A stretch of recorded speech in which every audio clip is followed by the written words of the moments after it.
तारीख थी 24 अगस्त साल था 2001 जब रात के वक्त टोरंटो के पियर्सन इंटरनेशनल एयरपोर्ट पर पैसेंजर्स की हलचल थी और 293 पैसेंजर्स जल्द से जल्द प्लेन तक पहुंचने की कोशिश कर रहे थे। जबकि दूसरी तरफ एयर ट्रांजिट फ्लाइट 236 में 13 क्रू मेंबर्स प्लेन में अपनी अपनी पोजीशन ले रहे थे। इस फ्लाइट का सफर ऐसा था कि इसमें बैठे पैसेंजर्स एंड क्रू मेंबर्स इसको कभी भी भूल नहीं सकते हैं। ऐसा क्या हुआ था, ये जानने के लिए इस वीडियो को एंड तक देखें। वेलकम टू क्रिपिंग टेल्स और आज की स्टोरी है फ्लाइट 236 की।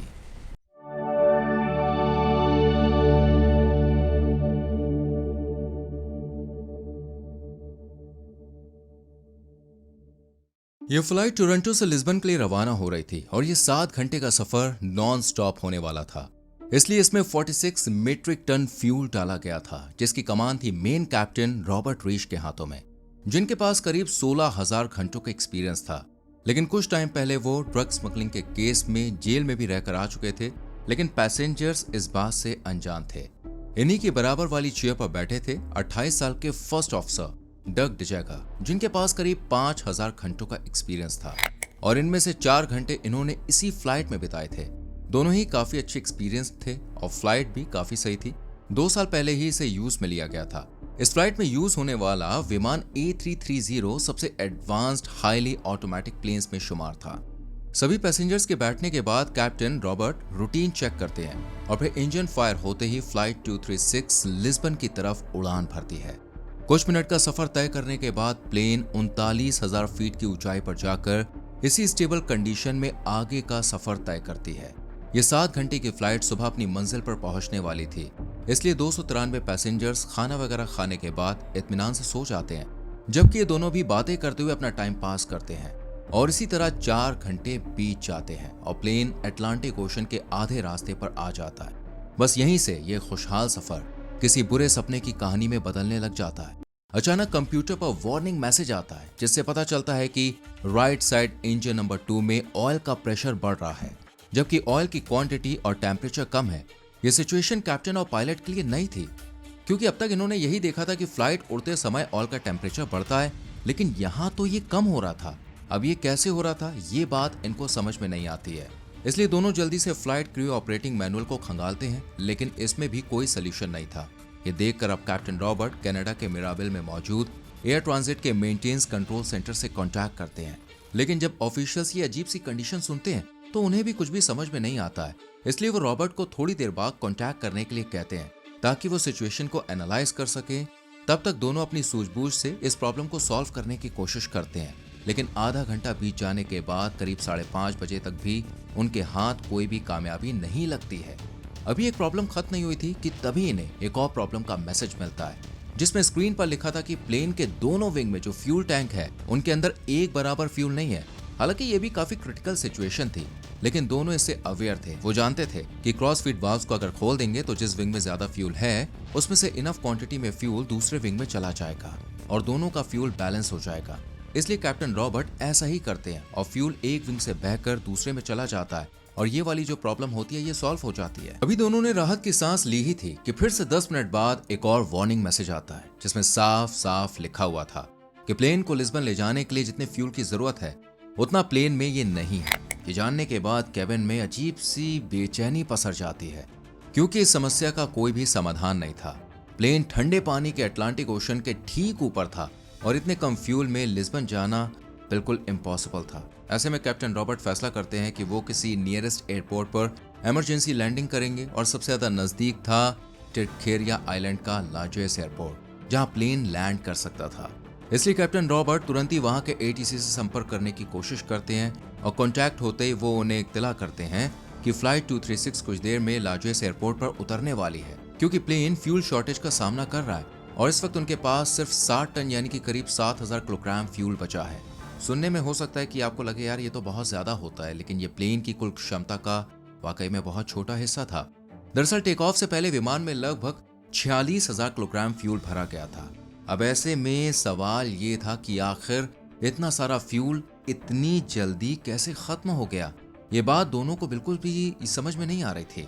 हालांकि ये कंडीशन फ्यूल लीकेज की तरफ इशारा कर रही थी, लेकिन वो इस कंडीशन को एक्सेप्ट नहीं कर रहे थे, क्योंकि ना तो प्लेन में किसी तरह का टर्बुलेंस था और ना ही मौसम खराब। जिससे प्लेन लीकेज का सामना करे।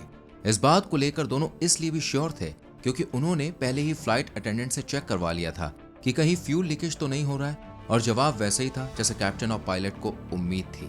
ना तो फ्यूल लीक हो रहा था और ना ही किसी तरह की प्रॉब्लम का कोई भी सिग्नल था। लेकिन मान लें कि अगर फ्यूल लीक हो भी रहा था तो शुरुआती 4 घंटों में कोई सिग्नल क्यों नहीं मिला या कोई दिक्कत दिखाई क्यों नहीं थी? यही सब सवाल कैप्टन और पायलट दोनों को परेशान कर रहे थे। वो सिस्टम को चेक करते हैं लेकिन वहां भी कोई रीजन दिखाई नहीं देता है, इसलिए कैप्टन इसे कंप्यूटर एरर मानकर अपने दिल को तसल्ली दे देते हैं और पायलट को भी यही समझाते हैं कि शायद फ्यूल कैपेसिटी रीड करने वाले सेंसर में कोई ना कोई टेक्निकल खराबी है, इसलिए डेटा जो है वो सही से शो नहीं हो रहा है। लेकिन ये सिर्फ उनकी एक गलतफहमी थी। वो इस बात से बिल्कुल अनजान थे कि प्लेन के राइट साइड वाले इंजन से लगातार फ्यूल लीक हो रहा है क्योंकि एक हाइड्रोलिक पाइप लगातार फ्यूल पाइप से रगड़ रहा था, जिस वजह से फ्यूल पाइप की बाहरी परत आउटर केसिंग टूट गई और बड़ी मात्रा में फ्यूल लीक होने लगा। लेकिन कैसे?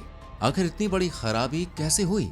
इसकी वजह थी जल्दबाजी। जी हाँ, काम का दबाव और गलत मैनेजमेंट। इसे समझने में हमें कुछ दिन पीछे जाना होगा। तारीख थी 15 अगस्त 2001, जब एयर ट्रांजिट की मेंटेनेंस टीम ने रूटीन इंस्पेक्शन के दौरान देखा कि प्लेन के राइट इंजन के ऑयल सिस्टम में मेटल के छोटे छोटे चिप्स चिपके हुए थे, जो इंजन में कुछ गड़बड़ी होने का इशारा था, जिन्हें ठीक करने का सिर्फ रास्ता एक ही था कि इंजन को चेंज करना। जबकि एयर ट्रांजिट के पास इस कंपनी का इंजन मौजूद नहीं था, जबकि प्लेन 24 अगस्त को टेक ऑफ करने वाला था और इस शेड्यूल को चेंज करना नामुमकिन था। इसलिए एयर ट्रांजिट टीम ने शॉर्टकट रास्ता अपनाया और स्पेयर इंजन ना होने के चलते रॉल्स रॉयस से इंजन लोन पर ले लिया। अब इंजन पुराने डिजाइन का था और प्लेन नए डिजाइन का, लेकिन फिर भी टेक्नीशियन टीम ने इस पर कोई खास ध्यान नहीं दिया।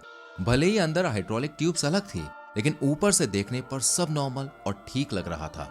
17 अगस्त को इंजन बदलने का काम शुरू होता है और मैकेनिक को साफ डेडलाइन दी जाती है कि उसे जल्द से जल्द इस काम को पूरा करना है। अब समय कम था और काम ज्यादा, इसी प्रेशर में काम शुरू होता है। लेकिन जब प्लेन में हाइड्रोलिक पंप को लगाने की बारी आती है तो वो इंजन पर फिट नहीं होता है। लेकिन क्यों?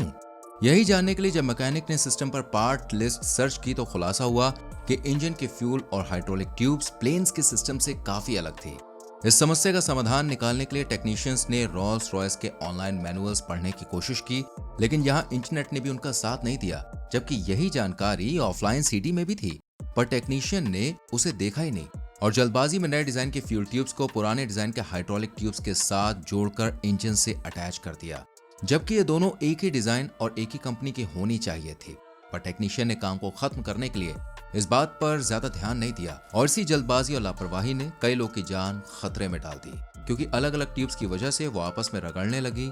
लेकिन अगर ये एक प्रॉपर पेयर में होती तो दूरी बनाए रखती, पर ऐसा नहीं हुआ और इसी रगड़ की वजह से आउटर केसिंग जो थी वो टूट गई और फ्यूल लीक होने लगा, वो भी भारी भरकम क्वांटिटी में। लेकिन इस पूरी घटना के बारे में कैप्टन और पायलट को पता ही नहीं था और क्रू मेंबर्स को भी मालूम नहीं था, जबकि विंग्स में फ्यूल लीक का डिसबैलेंस होना फ्यूल लीक का साफ इशारा था। पर कैप्टन और पायलट ने ध्यान नहीं दिया, जिसकी वजह था कंफर्मेशन बायस नाम का एक साइकोलॉजिकल फिनोमेना, जिसमें इंसान सिर्फ उसी बात पर ध्यान देता है जो उसकी यकीन के साथ फिट बैठती है, फिर चाहे वो गलत ही क्यों ना हो। इसी फिनोमेना की वजह से कैप्टन ने भी मान लिया कि कंप्यूटर एरर है, ना कि कोई खराबी। बस इसी गलतफहमी ने खतरे को और भी ज्यादा बढ़ा दिया और 60 टन फ्यूल अब सिर्फ 4.8 टन रह गया था, जबकि 17 टन फ्यूल की जरूरत थी। ये फ्यूल भी बहुत ही तेजी से कम हो रहा था, इसलिए पायलट फ्यूल लीक प्रोसीजर करने के बारे में सोचते हैं, लेकिन कैप्टन रॉबर्ट इस फैसले को गलत बताते हैं, क्योंकि इस प्रोसेस के लिए उन्हें प्लेन को करीब 20,000 फीट पर ले जाना पड़ेगा और अगर फ्यूल लीक की प्रॉब्लम निकली तो फिर 39,000 फीट पर पहुंचना नामुमकिन होगा। और ये फैसला आगे चलकर वरदान भी साबित हुआ। अब 6:13 पर राइट इंजन भी ठप पड़ जाता है और पूरे प्लेन की जिम्मेदारी लेफ्ट साइड वाले इंजन पर आ जाती है।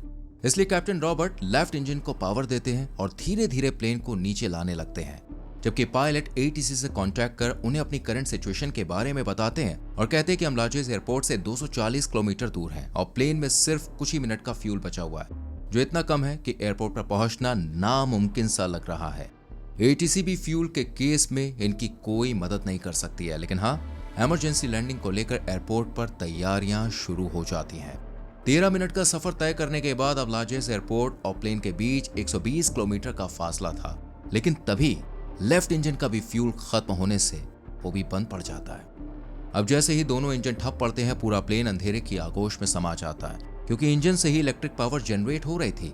लेकिन कैबिन में अब भी सिस्टम ऑन था, जिसकी वजह से ऑटोमेटिक टरबाइन जो इंजन बंद होते ही बाहर निकल आया था और एयर स्पीड से सिर्फ इतनी बिजली बना पाया जिससे कॉकपिट के इक्विपमेंट्स काम कर सकें। इसी थोड़ी सी इलेक्ट्रिसिटी में कैप्टन और पायलट ने प्लेन को मैनेज किया, लेकिन इंजन फेल होने के बाद अब प्लेन नीचे की तरफ झुकने लगा था और ग्लाइड करते हुए वो आगे बढ़ रहा था।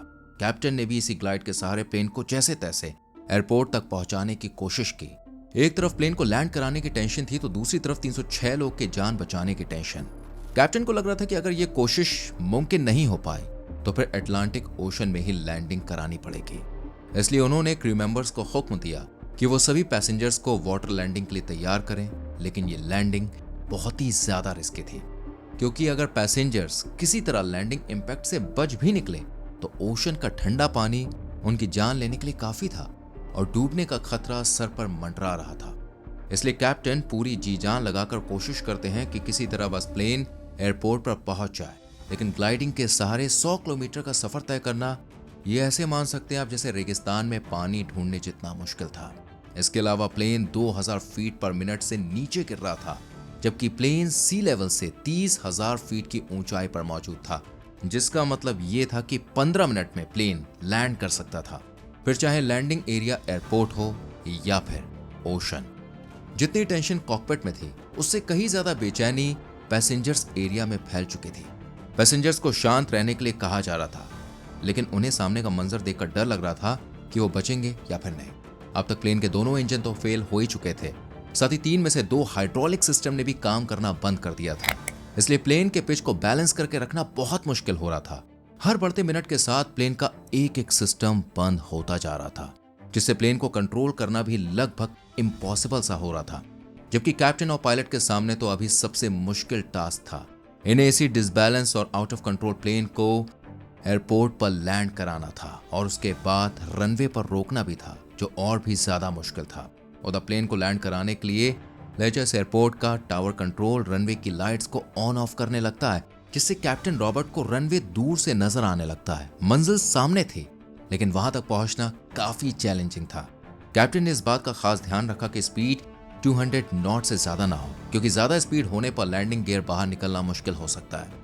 जब प्लेन एयरपोर्ट से 8 मील की दूरी पर था तब एक और प्रॉब्लम ने दस्तक दी, और वो थी हाइट, जो 13,000 फीट थी, जबकि इस समय प्लेन की ऊंचाई सिर्फ 3,000 फीट होनी चाहिए थी। ऐसे में अगर कैप्टन रॉबर्ट तेजी से इसे नीचे लेकर जाएंगे तो प्लेन की स्पीड अनलिमिटेड हो जाएगी और रनवे पर पहुंचने से पहले ही प्लेन दुर्घटनाग्रस्त हो जाएगा। इस सिचुएशन को सोचते हुए कैप्टन रॉबर्ट एक आइडिया निकालते हैं और प्लेन को 360 डिग्री का टर्न देते हैं, जिससे प्लेन एयरपोर्ट के ऊपर सर्कल करने लगता है। इस स्पाइरल टर्न की मदद से प्लेन की ऊंचाई तेजी से अब कम होने लगती है और कैप्टन का यह फैसला बाद में बिल्कुल सही साबित होता है। अब प्लेन को एस डायरेक्शन में आगे बढ़ाया जाता है, जबकि एयरपोर्ट पर फायर ब्रिगेड, एम्बुलेंस और रेस्क्यू टीम तैनात होती है ताकि हर क्रिटिकल सिचुएशन को तुरंत हैंडल किया जा सके। आउट ऑफ कंट्रोल होने की वजह से प्लेन की एयरपोर्ट पर क्रैश लैंडिंग होती है और शुरू में प्लेन जब रनवे पर उतरता है तो एक जोरदार झटका लगता है, जिससे प्लेन बाउंस होकर दोबारा रनवे पर गिर जाता है। इस जोरदार झटके की वजह से तुरंत 12 में से 8 टायर फट जाते हैं, जबकि स्पीड लिमिट से ज्यादा होती है। अब प्लेन लैंड तो हो गया था, लेकिन उसे रोकना मुश्किल हो रहा था। जैसे तैसे कैप्टन रॉबर्ट ब्रेक दबाते हैं और प्लेन के टायर जाम पड़ जाते हैं, जिस वजह से प्लेन घिसटते हुए आगे बढ़ने लगता है और इस दबाव के कारण टायर नष्ट हो जाते हैं। लकीली रनवे खत्म होने से पहले ही प्लेन रुक जाता है और सबसे ज्यादा अच्छी बात यह रहती है कि प्लेन में सवार 306 लोगों में से किसी को कोई भी नुकसान नहीं होता। पर तभी लेफ्ट इंजन में आग लगने लगती है, जिसे मौके पर मौजूद फायर ब्रिगेड की टीम तुरंत ही बुझा देती है और जल्दी जल्दी सबको प्लेन से बाहर निकाल लिया जाता है। ये पहली ऐसी फ्लाइट थी जिसने बिना इंजन इतने लंबे सफर को ग्लाइड करते हुए लैंडिंग की थी। इससे पहले ऐसा किसी फ्लाइट के साथ नहीं हुआ था, ना ही किसी मैनुअल में बताया गया था कि इस सिचुएशन में कैसे निपटा जाए। लेकिन पायलट और कैप्टन की सूझबूझ के चलते ये प्रॉब्लम सॉल्व हुई और सभी पैसेंजर्स को लेकर क्रू मेंबर्स की जान बच गई। इसलिए 2002 में कैप्टन और पायलट को एयरलाइन पायलट्स एसोसिएशन की तरफ से सुपीरियर एयरमैनशिप अवार्ड दिया गया। इसके अलावा कैप्टन रॉबर्ट को क्यूबेक सरकार की ओर से मेडल ऑफ ऑनर से भी सम्मानित किया गया। तो दोस्तों, आपको ये रियल स्टोरी कैसी लगी हमें कमेंट में जरूर बताएं। वीडियो को लाइक और शेयर करें और आप क्या कहना चाहेंगे कैप्टन ऑफ पायलट के लिए ज़रूर लिखें। ऐसी और कहानियों को जानने और देखने के लिए चैनल को सब्सक्राइब करके बेल आइकॉन प्रेस करें, जिससे आने वाली कहानियाँ आपसे मिस ना हो। अपना ख्याल रखें।